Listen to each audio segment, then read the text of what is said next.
Oke, halo teman-teman. Bertemu lagi ya di talk show potensi energi nuklir di Indonesia untuk tema pada saat ini. Di talk show saat ini kita akan bahas tentang gimana sih sebenarnya potensi dari si PLTN ini terhadap kebijakan pemerintah terkait EBT itu ya teman-teman. Jadi kita akan bahas secara singkat terkait hal tersebut gitu. Nah, pada malam hari ini kita kedatangan Mas Almanzo juga di sini sebagai pembicara kita pada malam hari ini gitu ya. Nah mungkin tanpa basa-basi mungkin kita akan langsung masuk ke sesi materi ya teman-teman. Nah pertanyaan pertama nih, kan di Indonesia kan sudah banyak macam pembangkit listrik bertenaga ya, misal dari uap, dari gas, sampai dari tenaga surya.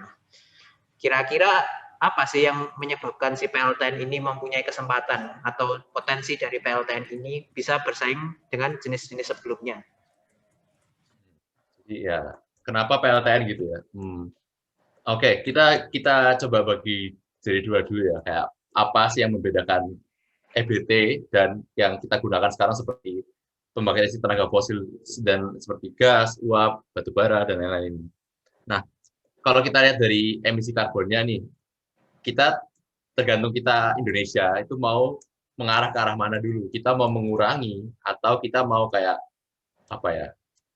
Menggunakan alternatif yang lain gitu, tapi tidak mengurangi gitu. Jadi kayak misalnya kita sekarang banyak perkembangan yang aku baca itu misalnya batu bara, kemudian dia menggunakan carbon capture buat agar mengurangi emisi karbonnya gitu. Tapi tetap menggunakan batu bara gitu. Jadi kayak memperpanjang penggunaan batu bara lah dan gas dan tenaga apa sumber tenaga fosil lainnya gitu. Tapi juga ada di sisi lain juga banyak pihak yang mau mengembangkan seperti pembangkit listrik tenaga bayu yang menggunakan kincir angin itu, kemudian juga ada yang menggunakan solar panel, apa yang menggunakan solar farm itu, gitu. Dan juga ada sekarang mau geothermal kan, soalnya Indonesia kan banyak titik-titik yang bisa digunakan sebagai pembangkit listrik tenaga geothermal yang panas bumi gitu.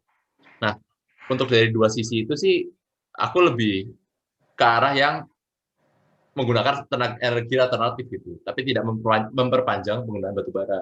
Kenapa? Soalnya batu bara itu kan ini yang terakhir datanya ya, itu mau dalam 2050 tuh kalau saya rasa sudah mau habis gitu, tinggal sedikit persediaannya.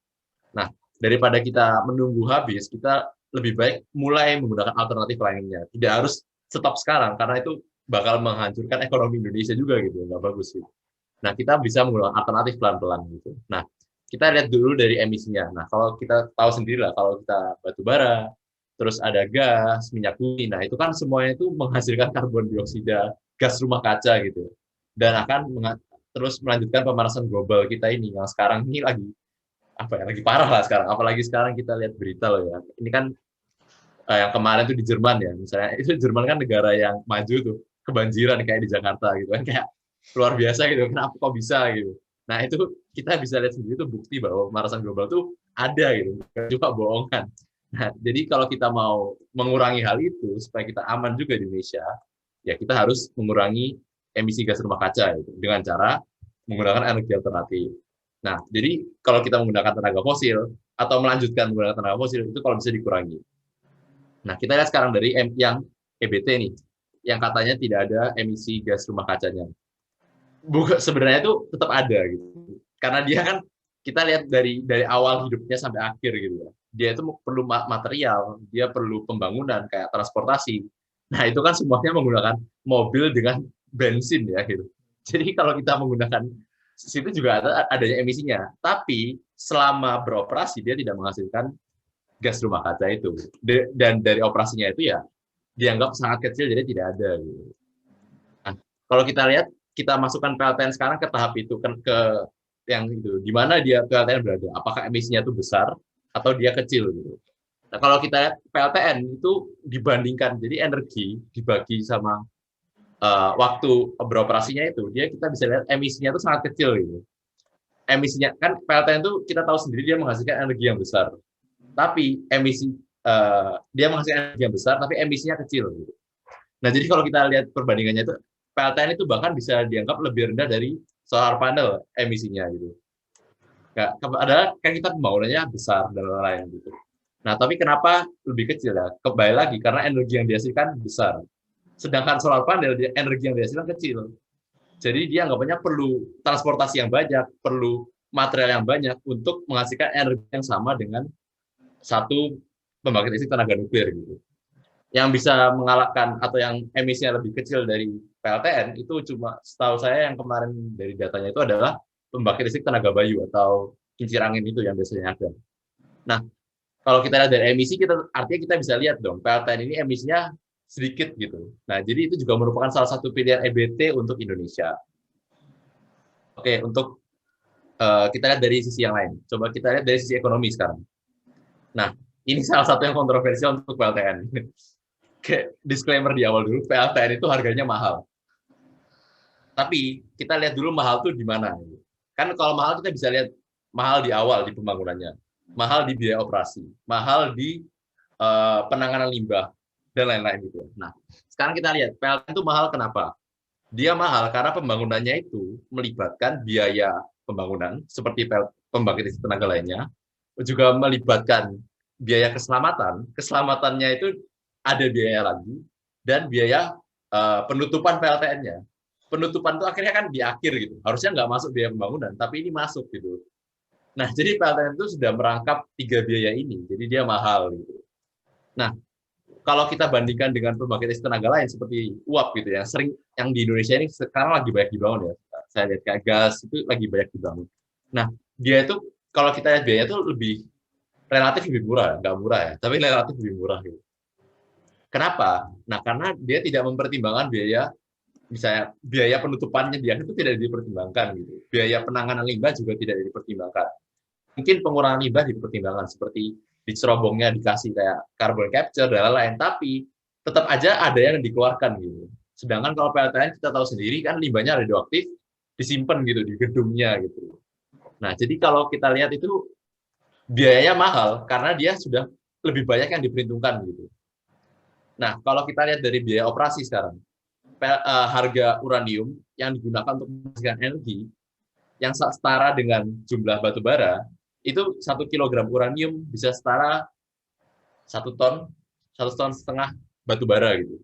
Nah, jadi kita bisa lihat harganya itu, yang uranium itu kan kalau 1 kilogram itu bisa dikatakan lebih murah lah ya daripada 1 ton batu bara gitu. Nah, jadi untuk biaya operasinya PLTN, biaya bahan bakar itu akan lebih murah daripada PLTU. Kita bandingkan dari PLTU dulu. Untuk yang EBT itu perbandingannya kita bisa lihat lebih lanjut lagi nanti. Kalau kita lihat dari ini, maka kita bisa melakukan perhitungan balik modal dari PLTN itu juga akan lebih lama daripada PLTU. Nah, itu kenapa salah satu yang kontroversial juga. Jadi kalau kita membuat PLTN atau pengusaha membuat PLTN, dia akan mendapat balik modal yang sama itu kurang lebih 20 tahun gitu. Waktu yang lama ya, 20 tahun itu. Sedangkan kalau kita bangun PLTU gitu, dia bakal balik modal tuh 8 tahun, 5 tahun itu sudah balik modal gitu. Nah, jadi kayak pengusaha pasti kan mau, aku ngeluarin uang, aku juga mau cepat balik gitu, cepat dapat profit gitu. Nah, ya. Nah, jadi PLTN ini juga salah satu yang kontroversial begitu. Sama dengan EBT yang lainnya. EBT itu pembangunannya lebih mudah, relatif lebih mudah loh. Karena misalnya solar panel, kamu tinggal pasang solar panelnya di satu daerah, sudah jadi gitu. Tinggal kamu pasang ke grid ke jaringan listrik sudah bisa digunakan gitu. Paling ke trafo gitu. Nah, untuk kincir angin juga sama, PLTB atau Bayu itu juga sama. Kamu tinggal pasang di daerah tertentu, kamu sambungkan dengan grid sama gitu.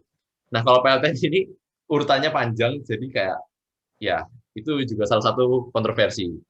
Nah, tapi kalau kita lihat dari capacity factor, kalau apa ya namanya capacity. Jadi kalau suatu pembangkit listrik itu ada potensi, misalnya dia bisa menghasilkan energi sebesar 100 gitu. Tapi yang bisa dihasilkan sebenarnya itu hanya 80. Nah, jadi kita bisa lihat 80/100 itu kan 80% gitu ya. Nah, 80% itu adalah namanya capacity factor. Nah, kalau kita lihat dari sana, PLTN itu capacity factor-nya 90% nih. 85-95%. Tinggi banget gitu. Kita lihat yang kita gunakan sekarang di Indonesia, PLTU itu hanya 40-60%. Terus kita lihat lagi EBT sekarang, misalnya tenaga angin, tenaga matahari itu hanya 20-30%. Jadi dia tidak memenuhi potensi yang dia ada gitu. Dan sejauh ini karena kenapa tidak bisa memenuhi? Karena ya itu hambatan dari lingkungannya gitu. Kita lihat dari EBT, dia cuma bisa beroperasi kalau hanya ada misalnya matahari. Kalau dia ada awan sedikit aja udah turun kan. Kemudian kalau misalnya kincir angin, kalau sudah tidak ada angin misalnya di musim dingin gitu. Kalau di Indonesia mungkin musim panas ya, karena anginnya tidak. Indonesia kan masih di khatulistiwa gitu. Musim panas gitu, anginnya kan tidak sekeras itu kan. Jadi dia juga energinya juga turun gitu. Nah, kalau PLTU kenapa begitu? Karena PLTU itu sampai ke grid itu bermacam-macam gitu. Jadi kayak nggak semuanya bisa beroperasi secara maksimal. Gitu. Nah, sedangkan PLTU ini kapasitas 90%, artinya dia selalu menyala gitu. Jarang dimatikan. Nah, jadi karena dia selalu menyala itu, dia bisa anggapannya jadi energi yang reliable atau bisa diandalkan gitu. Nggak bisa ya susah mati juga begitu. Nah, kemudian kalau kita lihat lagi juga, tapi kita juga nggak bisa bilang kalau kita cuma harus bangun PLTN gitu. Karena PLTN itu juga ada kekurangannya. Kita lihat dari kekurangan tadi, pembangunannya lama, mahal, terus balik modal lama gitu. Itu kan kekurangan yang sangat sangat tergantung dengan pebisnis ya. Kira kita perlu biaya juga untuk bangun PLTN. Nah, kalau menurut saya, kalau kita lihat dari kekurangan dan kelebihan masing-masing ini, kita harus saling melengkapi gitu. Jadi mungkin PLTN itu bisa jadi sebagai anggapannya base load atau misalnya energi yang selalu ada gitu. Tapi untuk menambah misalnya kita di suatu kota di malam hari kan energinya bakal naik karena banyak orang di rumah, bakal menyalakan TV, laptop, menggunakan misalnya main PS, terus nyalakan AC, nyalakan lampu dan semuanya itu kan energinya bakal naik. Nah, itu kita bisa supply dengan misalnya pembangkit listrik tenaga Bayu gitu misalnya. Dan juga misalnya kalau kita menggunakan tenaga surya, kita kan dia cuma bisa peak di siang hari kan. Jam 12 itu kan energinya paling tinggi gitu. Soalnya kalau di malam nggak ada matahari, di pagi juga belum ada matahari. Nah, jadi kalau kita itu bisa saling melengkapi loh. Kita saling mencocokkan apa yang terbaik buat Indonesia gitu. Jadi nggak harus cuma PLTN gitu. Nah, kita harus ya digabung lah gitu. Nah, itu sih kalau menurutku ya kekurangan kelebihannya itu. Oke, menarik sekali. Berarti sebenarnya ya ada kelebihan dan kekurangannya ya. Jadi dari Mas Uzo saya dapat menangkap kalau misalnya PLTN ini berpotensi menjadi utamanya ya, pembangkit listrik suplai utama gitu. Karena ya tadi kekurangan dan kelebihannya gitu. Misalnya pembangunan yang lama, biaya yang dibutuhkan cukup tinggi dan mungkin yang menjadi pertimbangan ya terkait bagi para investor gitu yang ingin menyuntikkan dana saat pembangunan itu balik modalnya itu cukup lama, sekitar 20 tahun dibandingkan pembangkit listrik lainnya gitu. Nah, mungkin Mas Zuzo sudah pernah mendengar nih kalau di Indonesia ini ada target EBT 23% pada tahun 2025 ke depan. Nah, kira-kira gimana sih potensi PLTN ini dalam realisasi EBT tersebut? Apakah possible untuk dibangun atau impossible? Gitu? Oke, kita lihat dari peraturannya dulu ya, yang mengatur energi di Indonesia ini menggunakan apa aja itu kan biasanya pakai RUEN, Rencana Energi Negara, sama RUPTL atau RUPTL kan dari PLTN itu, dari PLN. Nah, kalau yang kita lihat dari RUPTL yang barusan ini, yang terakhir 2019 sampai 2028, artinya rencana ya tahun itu, kita bisa di sana dituliskan gitu. Pemanfaatan energi nuklir akan dipertimbangkan setelah pemanfaatan sumber energi baru dan energi terbarukan dimaksimalkan. Kemudian, memperhatikan potensi energi terbarukan yang cukup besar, maka pemanfaatan energi nuklir merupakan pilihan terakhir. Itu ditulis, itu benar-benar diketik gitu di sana. Nah, kalau kita bisa mengambil dari situ, jadi apabila pada tahun 2025 kita belum sampai 23%, artinya energi nuklir itu bakal masuk ke dalam pilihan dari pilihan kita. Kita bakal bisa menggunakan itu. Gitu. Tapi untuk sampai sana, sampai sekarang kan kalau nggak salah masih 11,3% ya, 2021 ini sekarang. 2025 rencana 23%. Artinya kita perlu lompat 2 kali lipat lebih bahkan gitu. Nah, itu merupakan menurutku hal yang susah sih. Nah, kita juga bisa, nanti kita lihat peraturan lagi. Misalnya Di RUPTL lagi juga kalau nggak salah disebutkan gitu. PLTN itu merupakan opsi yang menarik gitu. Nah, terus dia juga menyantumkan itu sebenarnya adalah opsi yang menarik. Kemudian dia bilang, apabila biaya proyek pembangunannya, biaya pengelolaan limbah, dan biaya penutupannya, decommissioning itu jelas gitu. Jelasnya dalam arti mungkin jelas dan murah gitu ya. Jadi kayak nggak mahal, tapi kayak ada biayanya gitu. Soalnya selama ini pembangunan PLTN itu anggapannya molor gitu. Kamu bangun rencana 6 tahun gitu. Molor jadi 10 tahun. Nah, biaya kan lebih mahal gitu. 6 tahun anggapannya 6 miliar gitu, kamu molor jadi 10 tahun jadi 10 miliar gitu kan. Tiap tahun harus dibayar gitu. Nah, itu dikatakan di RUPTL gitu. Tapi itu kan dibuat tahun 2019 yang lalu kan. Nah, tapi kita baru-baru ini kita lihat lagi pada tahun 2021 atau 2020 yang kemarin itu ada kayak rapat sidang paripurna gitu dari DEN. Nah, untuk menyempurnakan rancangan energi negara gitu. Nah, dikatakan tuh bahwa teknologi nuklir atau kita bisa bilang PLTN itu akan disiapkan untuk membantu Indonesia mencapai target campuran EBT. Nah, jadi udah dari sekarang itu udah mulai disiapkan. Jadi anggapannya bukan berarti pilihan terakhir lagi, tapi udah disiapkan.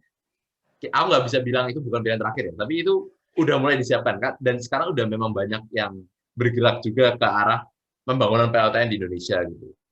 Tapi aku nggak tahu itu bakal dibangun atau cuma apa ya, kayak kita punya rencana gitu. Tapi belum diketok palu bakal dibangun gitu.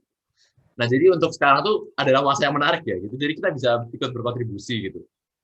Memang mungkin nggak semua orang mau berkontribusi gitu ya. Tapi kayak menurutku ini adalah masa yang menarik untuk kita sebagai masyarakat. Kita juga bisa mendukung apa ya, go green lah. Kita mengurangi penggunaan fosil, tapi kita juga bisa sebagai insinyur seperti kamu dan aku, itu kita juga bisa gitu, untuk mendukung ini. Itu sih. Oke, jadi aku simpulin ini seiring berjalannya waktu ya, mulai dari 2019 sampai 2021 ini teknologi nuklir itu udah mulai dilirik sedikit-sedikit ya, mulai yang awalnya dikatakan sebagai pilihan terakhir atau jalan opsi terakhir tadi, di tahun 2021 ini mulai dipertimbangkan dan akan disiapkan jika teknologi EBT sudah ada tidak mampu mencapai targetnya, seperti itu ya. Jadi benar, ya. Menarik ya, semakin menarik sepertinya. Ya, nah, pertanyaan selanjutnya, sebenarnya karena tadi di RUN ini udah disinggung ya, udah akan disiapkan gitu pembangunan PLTN-nya. Nah, sebenarnya di Indonesia sendiri udah ada nggak sih persiapan-persiapan terkait pembangunan PLTN ini sendiri? Atau misalnya udah ada institusinya nih, misal yang membuat peraturannya, pengawasan, dan mungkin ada tempat konsultasinya sendiri. Kira-kira semuanya itu udah berapa persen sih terkait persiapan pembangunan PLTN ini? Oke. Di Indonesia ya, mungkin masyarakat banyak yang nggak tahu memang ini. Di Indonesia ini persiapan pembangunan PLTN ini udah dari tahun 1970, udah dari dulu gitu. Dari dulu itu udah disiapkan gitu. Ada sekarang disebut BATN ya, Badan Tenaga Nuklir Nasional. Gitu. Kemudian itu badan riset. Kemudian juga ada badan pengawas yang membuat peraturan tadi, namanya BAPETEN, Badan Pengawas Tenaga Nuklir. Nah, nggak hanya untuk badan yang di sana aja, tapi untuk masyarakat yang mau terjun ke sana juga disiapkan. Itu ada di universitas. Dulu itu yang pertama kalau nggak salah di UGM ya, itu ada teknik nuklir kan, dibentuk teknik nuklir. Nah, kemudian di UI juga ada fisika nuklir, di ITB juga ada fisika nuklir. Kemudian ada juga D3 nuklir di STTN di Batan di Jogja. Gitu. Nah, jadi ini beberapa institusi dan perguruan tinggi ini sudah menyiapkan SDM untuk teknologi nuklir ini, untuk kita bisa mengembangkan teknologi nuklir di Indonesia. Gitu. Nah, untuk menurut saya persiapannya itu sih di Indonesia ya, kita bisa bilang lah itu sudah mencapai 80% untuk SDM-nya ya. 20% itu hal yang besar ya, tapi untuk perkembangan. Karena kita belum pernah merasakan punya pembangkit listrik tenaga nuklir untuk yang komersial yang besar gitu. Nah, kita Indonesia, kita sudah punya reaktor nuklir. Kita punya 3 reaktor nuklir di Serpong, di Bandung, dan di Jogja gitu. Nah, 3-tiganya ini udah beroperasi kurang lebih 40 tahun, 50 tahun, udah lama lah. Nah, dan kita nggak ada terjadi kecelakaan gitu. Dan semuanya ini berada di daerah pemukiman gitu. Bahkan warga ada rumah di sebelah reaktor gitu. Kalau kita jadi mungkin kalau masyarakat mendengar ini kan kayak, lu aku nggak mau punya rumah di sebelah reaktor, nanti takut kayak Chernobyl, takut kayak Fukushima gitu. Nah, tapi sudah 50 tahun lebih ini kayak nggak ada terjadi apa-apa gitu, dan masyarakatnya pun aman. Yang di Jogja itu bahkan di sebelah hotel, di seberangnya hotel. Nah, jadi kayak bakal banyak orang ke sana, dan itu mereka tahu gitu, di seberangnya itu ada reaktor gitu, dan mereka merasa nggak apa-apa gitu. Nah, itu kan artinya membuktikan bahwa Indonesia ini sumber daya manusianya sudah cukup bagus gitu. Dan perlu dilakukan perkembangan karena kita kan belum punya reaktor yang besar gitu ya. Nah, jadi untuk kalau kita dari sesuatu yang kecil menjadi yang besar, itu perlu adaptasi juga. Kita perlu mengembangkan diri, kita perlu menyesuaikan diri, perlu berlatih lagi gitu. Nah, itu juga harus ada. Tapi untuk kesiapan teknologi dan kita pemahaman masyarakatnya dan pemahaman SDM-nya sendiri, menurutku sudah cukup bagus sih gitu. Nah, kalau kita lihat dari sisi apa ya, peraturannya ya, gitu. Peraturannya. Nah, kan peraturan di Indonesia ini juga dalam konotasinya juga terkenal kurang bagus gitu. Nah, kita bisa lihat juga sekarang di kalau nuklir itu sudah diatur di UU nomor 10 tahun 1997. Itu udah diatur dari awal penambangan material radioaktif sampai ke akhir masa PLTN-nya beroperasi. Dan juga ada peraturan apabila terjadi kecelakaan nuklir gitu. Jadi udah dari semua sisi udah dimasukkan. Nah, yang membangun badan regulasinya itu adalah Bapeten. Gitu. Jadi kita udah punya badan regulasi juga. Gitu. Dan kita juga punya badan peneliti di Batan. Gitu. Nah, jadi untuk semua untuk semua bidang yang udah bakal mendukung PLTN ini sudah ada gitu. Ada peraturan, ada badan regulasi, ada badan peneliti. Itu tiga-tiganya itu merupakan kalau dari peraturan internasional itu merupakan dasar yang awal dulu harus ada untuk membangun PLTN. Jadi Indonesia sudah ada gitu. Nah, untuk peraturannya sendiri, kita belum ada peraturan mengenai operasi reaktor nuklir yang rinci, yang tepat gitu. Soalnya kita kan belum punya reaktor nuklir yang besar gitu. Kita nggak punya PLTN yang komersial. PLTN yang di UU nomor 10 tahun 1997 itu cuma ada untuk operasi yang ya itu menjelaskan bagaimana cara mengoperasikan reaktor nuklir, tapi tidak sampai bagaimana kayak rinciannya begitu. Nah, kan mungkin untuk kedepannya kita bisa minta bantuan ke masyarakat internasional, ke IAEA, itu kita juga bisa minta bantuan. Dan mereka sudah bersedia membantu kita sejak dulu. Gitu. Cuma Indonesia aja kita masih maju mundur. Gitu. Nah, kalau kita bisa minta bantuannya gitu loh. Jadi kalau kita minta bantuan, maka kita bisa berkonsultasi dengan orang ahli, dengan negara lain bahkan, yang maju seperti mungkin Jepang, ke Amerika, ke Cina, ke Inggris, itu kita bisa berkonsultasi. Kira-kira negara kita seperti ini, peraturannya yang cocok seperti apa, itu bisa gitu. Nah, jadi kalau peraturannya sendiri sih, menurut saya udah 60% udah siap gitu. 40% kita perlu ngomong dan berinteraksi sama masyarakat nasional untuk peraturan yang sesuai dengan PLTN di Indonesia. Gitu. Nah, kalau berikutnya ada lagi hal yang penting itu adalah penerimaan masyarakat gitu. Nah, di awal sebelum saya masuk teknik nuklir, saya kira penerimaan masyarakat di teknologi nuklir itu jelek gitu ya. Kayak nggak banyak yang suka sama teknologi nuklir. Karena mereka pasti mengira kayak kalau nuklir pasti hubungannya dengan bom, dengan radiasi, mutasi gitu. Nah, ternyata enggak ya. Setelah saya masuk teknik nuklir gitu, dan saya ngomong-ngomong sama orang-orang dari berbagai bidang, ada yang dari sastra, ekonomi, dari bisnis, dan lain-lain lah. Di semua bidangnya bukan teknik lah ya. Ternyata mereka itu mungkin nggak paham tentang nuklir gitu, tapi mereka tidak menentang gitu. Mereka kayak, oh ya itu teknologi nuklir ada gitu, tapi tidak bilang kayak itu jelek gitu. Ada beberapa, tapi nggak. Kalau kemarin tuh saya mendengar dan ada mungkin kemarin tuh dari pembicara tuh ada namanya Profesor Jarot gitu ya, dari Batan juga beliau melakukan survei gitu. Dia bilang kalau misalnya di Indonesia itu 70% masyarakat itu ternyata penerimaan PLTN itu udah cukup bagus gitu. Dan itu pun yang saya rasakan sih kalau sama teman-teman saya dan lingkungan sekitar saya itu ya kurang lebih sekitar 70-80% itu menerima gitu.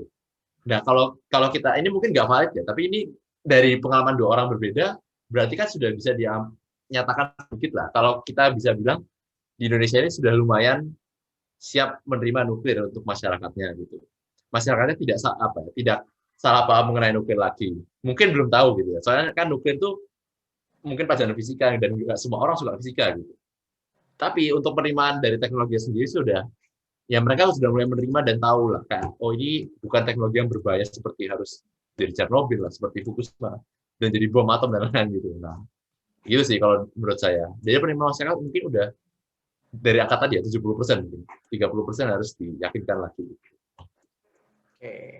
Nah, mungkin ini ya teman-teman. Jadi untuk Indonesia sebenarnya udah ada persiapan nih di tingkat 60 sampai 80%. Cuman ya mungkin kita akan kurang mengerti ya. Mungkin ada faktor dari politik ini, terutama biasanya itu paling ini ya. Salah satu ya dibilang ya penentu lah, penentu akankah PLTN itu dibangun nggak sih di Indonesia itu tidak bisa dipungkiri ya tidak lepas dengan politik gitu, karena kita ketahui sendiri presiden kan cuma 5 tahun ya, dan mungkin kira-kira pembangunan PLTN ini bisa memerlukan waktu lebih dari 5 tahun gitu. Jadi semisal ganti takutnya ya seperti itu, misalnya molor dan sebagainya yang memakan biaya lebih banyak lagi gitu. Untuk nah ini untuk sentimen masyarakat ini menarik sepertinya ini. Soalnya gini kan, mungkin sebenarnya mereka tuh ya ngerti lah, cuman masih banyak ini ya, they make it as a jokes gitu. Nuklir itu bom kita, tapi sebenarnya itu mereka tahu gitu loh. Kayak aku sendiri juga punya kenalan yang seperti itu gitu. Kayak basically dia itu tahu itu, dia itu ngerti itu bukan bom, itu bukan sesuatu yang berbahaya, tapi dibuat candaan gitu loh, dibuat bercanda gitu biasanya sih. Benar-benar. Nah, terkait sentimen negatif nih yang mungkin 30%-nya ya, 30%-nya itu masih beredar di masyarakat. Nah, sebenarnya apa sih yang dapat kita lakuin sebagai mungkin salah dua dari mahasiswa teknik nuklir di UGM gitu. Kira-kira apa yang dapat kita lakukan untuk mengubah sentimen tersebut gitu? Nah, kalau menurutku 30% itu mereka tuh bukan menentang juga gitu sih. Ya mereka cuma belum tahu jadi salah paham. Jadi kayak dasarnya orang-orang takut akan sesuatu itu karena mereka tidak tahu atau salah paham gitu. Jadi kayak kalau mereka setelah tahu mungkin mereka baru bisa berpendapat kayak oh nggak suka ini karena itu. Nah kalau sekarang mereka itu malah salah paham, makanya mereka nggak mau ini kan bisa buat bom, mau ini kan nanti bisa senjata nuklir, oh ini kan material radioaktif berbahaya buat lingkungan gitu. Nah kalau kita sebagai mahasiswa teknik nuklir, kita ini seperti ya yang dikatakan oleh Prof. Jarod kemarin, kita juga adalah duta gitu ya. Kita harus ya mungkin kita nggak harus berkoar-koar gitu. Kita bilang nuklir itu bagus loh, nggak harus gitu ya. Tapi mungkin kita bisa mengenalkan kayak perlahan, kita bisa sharing misalnya ada orang yang penasaran gitu. Kalau untuk orang yang bertentangan itu mungkin kita nggak bisa mengajaknya secara langsung gitu ya. Tapi kita mungkin bisa mengajak berdiskusi. Karena mereka mendukung di bidang apa misalnya, mereka di bidang EBT, dia menolak nuklir gitu ya. Kenapa kita tanya gitu. Terus kita juga bisa bertukar pikiran gitu. Nggak harus kita konfront di depan gitu kan. Oh, kamu itu yang salah, nuklir itu bagus. Nah, itu nggak boleh gitu. Itu salah juga gitu. Nah, kita tuh mengenalkan nuklir ke masyarakat, itu nggak cuma bagusnya gitu. Nah, kayak aku tadi gitu kan, mengenalkannya kan nuklir itu mahal, iya mahal gitu. Kenapa? Kita jelaskan tuh, ada baik dan buruk. Semuanya ada gitu, nggak mungkin semuanya bagus gitu. Nah, kita juga harus mengenalkan buruknya gitu. Buruknya kenapa? Supaya agar masyarakat bisa berhati-hati. Nuklir material radioaktif itu material yang berbahaya, memang berbahaya. Nah, tapi kalau kita tangani dengan bertanggung jawab dan baik gitu, itu nggak menjadi hal yang harus dikhawatirkan. Karena kita sudah belajar, kita ada kalau radiasi kita di balik tembok misalnya ada shieldingnya, ada pelindungnya, itu bakal lebih aman. Nah, masyarakat kalau mengetahui hal itu dia akan merasa aman gitu. Jadi meskipun di sebelahnya itu ada material radioaktif, tapi dia ada tembok gitu. Dia nggak takut, oh itu sebelah ada material radioaktif gitu. Nah, kalau kamu ke rumah sakit gitu misalnya, kamu kenapa nggak takut itu ada kobalt 60 di balik pintu untuk X-ray itu? Karena kamu yakin kan, itu udah diperhitungkan sama dokter bakal aman di lorong itu gitu. Nah, itu sama juga seperti itu. Jadi kita harus membuat masyarakat tuh merasa aman meskipun itu udah misalnya ada reaktor nuklir. Itu bakal aman karena aku percaya dengan misalnya insinyur nuklirnya di sana gitu. Jadi kita ya harus mengangkat itu. Nah, media itu berperan penting, sangat penting gitu. Jadi di internasional pun juga merasa gitu ya. Soalnya kan sekarang di internasional tuh banyak beberapa negara mulai menutup PLTN ya. Soalnya ini kebanyakan politik sih, ya, nggak mau masuk ke sini. Tapi banyak negara yang menutup PLTN. Contohnya Jerman dan lain. Nah, Sekarang akhirnya karena gitu banyak gerakan nuklir internasional itu mulai masuk ke media sosial gitu. Dia mulai menyebarkan nuklir itu melalui media-media yang dulunya nggak ada gitu. Misalnya apa? Masukin nuklir melalui game. Kamu bisa berjalan-jalan di reaktor nuklir menggunakan VR gitu. Sekarang lagi dikembangkan. Itu kayak menarik banget sih ya. Kemarin aku itu kayak kita belajar susah-susah fisika diaplikasikan dalam game gitu. Itu kan apa ya? Luar biasa gitu. Dan gak cuma kita yang paham gitu. Mungkin anak-anak, mungkin kayak teman-teman SMA, SMP itu bakal paham juga kayak oh ini reaktor nuklir kayak gini tuh gitu. Tapi dia melihatnya dari game, bukan dari pelajaran dan buku gitu. Itu luar biasa. Nah, kemudian juga ada misalnya kita menyebarkan lewat Instagram, misalnya sosial YouTube dan lain-lain itu ya itu menurutku membantu sih. Dan itu kayak salah satu ya hal yang harus nggak harus ya. Mungkin orang-orang yang terpanggil ke arah sana itu bisa mengarahkan ke hal itu supaya mengurangi kesalahpahaman nih masyarakat gitu. Nah, itu teman-teman. Jadi ibaratnya kita sebagai orang yang mungkin tengah mengambil atau terkait dengan si teknologi nuklir ini mungkin ya bisa memulai marketing ya, istilahnya marketing gimana PLTN ini tuh sebenarnya itu ya tidak Bagaimana berbahaya, gitu. terus gimana potensinya itu kita harus mulai memperkenalkan kepada tetangga ya, ke lingkungan kita gitu. Misal keluarga dulu lah, simpelnya keluarga dulu gitu misalnya gitu. Supaya sentimen ini tuh lama-kelamaan bisa berkurang gitu teman-teman. Dan selain berkurang itu juga bermanfaat buat kita semua ya sebagai Indonesia. Karena ya tidak bisa dipungkiri PLTN ini emang ya bisa dibilang negara maju itu ini ya bukan identik ya, pasti kebanyakan memiliki si PLTN ini gitu. PLTN benar. Nah, kira-kira di Indonesia ini sebenarnya apa sih yang menjadi kendala utama dari pembangunan si PLTN ini? Mengingat kita udah ada persiapan nih, mulai dari peraturan, institusi seperti Baptan dan Bapeten tadi. Kendalanya ya. Oke, ya. Aku masuk dari aku kemarin kayak beberapa hari yang lalu itu ikut seminar gitu. Mungkin Farel juga ikut waktu itu.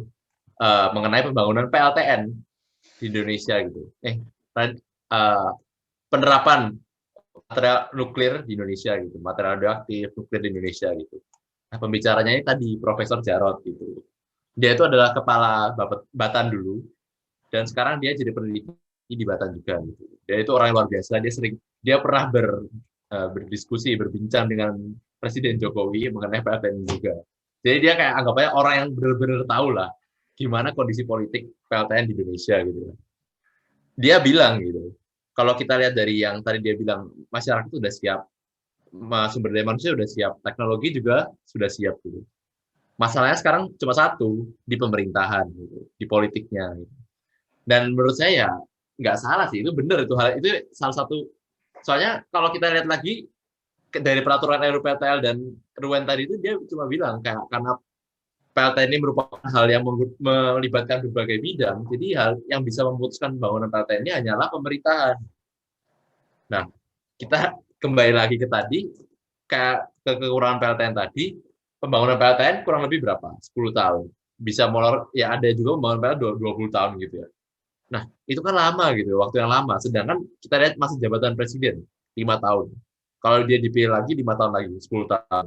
Nah, jadi dia PLTN belum dibangun, belum selesai dibangun, dia udah lengser gitu, udah selesai masa jabatannya.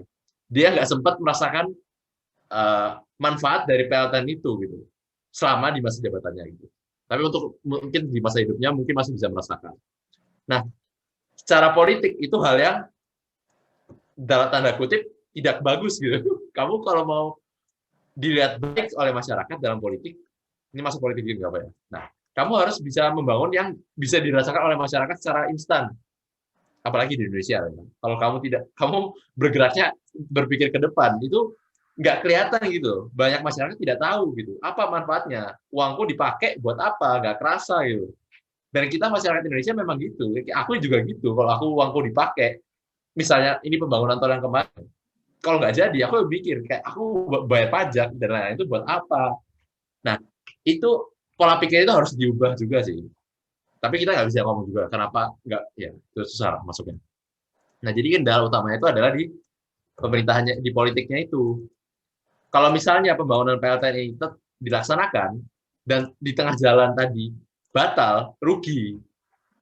Indonesia bakal rugi jauh, rugi banyak gitu loh. Jadi kalau udah 10 tahun dibangun, tiba-tiba di pemerintahan presiden selanjutnya dibatalkan gitu, atau di DPR atau regulasi selanjutnya dibatalkan, Indonesia itu bakal rugi gitu. Nah, jadi kalau menurutku perlu pemerintahan yang kuat di Indonesia, keputusannya harus kuat, terus juga ada ya harus ada sesuatu yang membuat kita ini mau membangun PLTN ini loh. Jadi nggak cuma di misalnya di kubu satu mau membangun PLTN, tapi kubu sebelah nggak mau.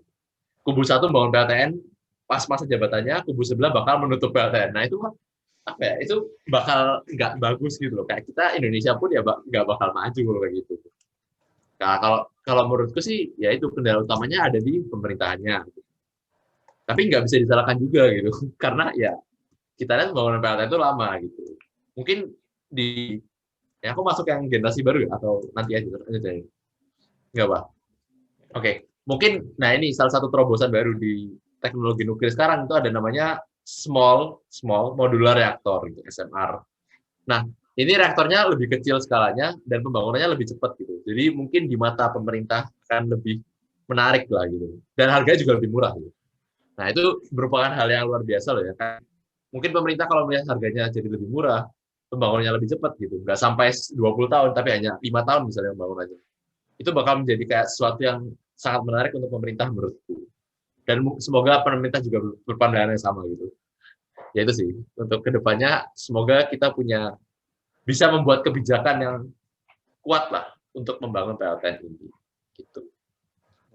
Oke, jadi gini teman-teman. Jadi emang kendalanya itu di segi politik ya, karena keterbatasan periode dari pemimpin kita gitu. Yang itu tidak bisa kita pungkiri menjadi salah satu faktor dalam pertimbangan juga dalam pembangunan PLTN ini gitu. Jadi ya mau gimana ya, ya emang itu realitanya gitu ya. Karena PLTN bukan berarti, aku mau nambahin, bukan berarti kita harus buat jabatan presiden lebih panjang loh ya. Jadi 5 tahun aja sudah. 5 tahun udah cukup gitu ya. Nah tapi ya itu, kembali lagi harus punya keputusan yang kuat dan bisa mengajak kubu sebelah pun agar tidak membatalkan proyeknya, intinya gitu. Perlu ini teman-teman, perlu kesepahaman konsep dulu mungkin ya, terkait kita itu butuhnya apa, terus maksudnya politik itu bukan sebagai pembatas buat beda pendapat gitu loh. Nah, mungkin terkait singgungan tadi ya, misal tadi kalau nggak salah itu alternatifnya ada small modular reactor SMR ya. Mungkin bisa dibahas lebih detail nggak ya? SMR itu apa sih sebenarnya? Kenapa kok bisa jadi alternatif di Indonesia gitu? Oke. Nah, untuk SMR ya gitu. Menurutku SMR cocok di Indonesia. Apa? Satu, harganya tadi murah. Kedua, pembangunannya cepat gitu. Ada ya faktor ketiga, soalnya dia juga sekarang kan lagi di teknologi baru gitu ya. Jadi dia sekarang udah diteliti juga kan teknologi itu salah satu yang tingkat keselamatannya itu sangat bagus gitu. Nah, kenapa dari namanya sendiri lah, small kecil, modular tuh kayak ya, compact gitu, bisa dibawa kemana-mana. Nah, tapi compactnya ini dalam arti PLTN ya, jadi bukan kecil kayak semobil gitu, enggak. Dia kecil tapi kayak tetap ditaruh gitu.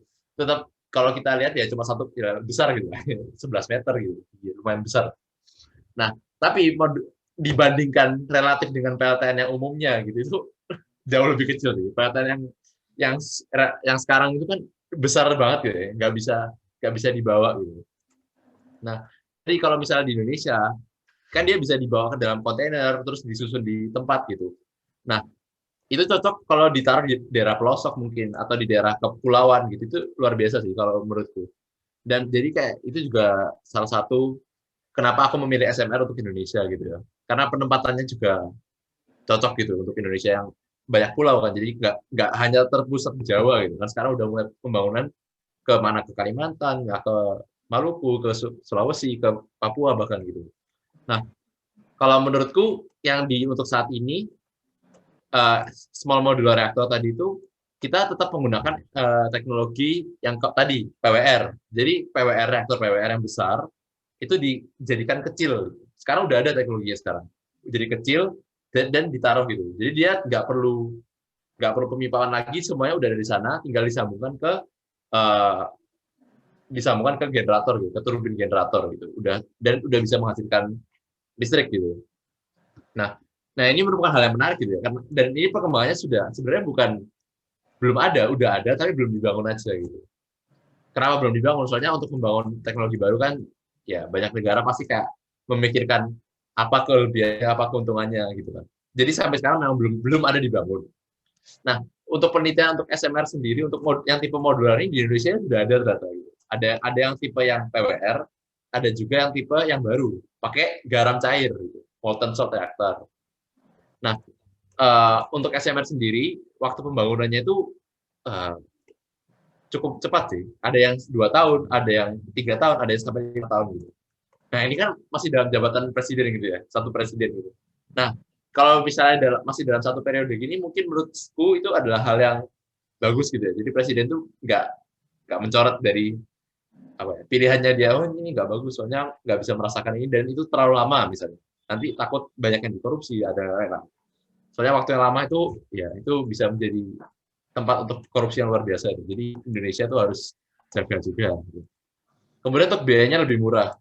Nah, kenapa lebih murah? Soalnya dia itu lebih kecil kan, lebih kecil, dan juga biaya transportasinya itu enggak.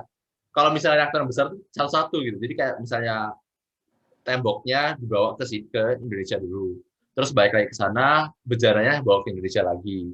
Terus balik sana, reaktornya bawa sini. Nah, itu kan bolak-balik gitu kan. Itu biaya transportasinya itu mahal gitu, dari negara luar. Sedangkan kalau modular reaktor ini, dia tuh bawanya satu kapsul besar itu dibawa ke Indonesia gitu. Terus tinggal disusun, dirakit aja di Indonesia gitu. Nah, jadi biayanya juga lebih murah gitu. Nah, dengan menekan biaya dan waktu pembangunan itu salah satu alternatif untuk Indonesia, negara berkembang gitu, yang untuk bisa masuk menggunakan PLTN gitu, menurutku sih. Gitu. Oke, berarti small modular ini menjadi solutif ya, terkait politik itu tadi dan terkait cost atau biaya itu sendiri gitu. Karena ya seperti yang dijelaskan Mas Susu, karena ukurannya lebih kecil, mungkin komponen yang diperlukan pun lebih sedikit gitu, tapi tidak mengurangi safety-nya dari si small modular reactor ini. Juga dari sisi transportasi tadi juga disinggung ya sepertinya. Gitu.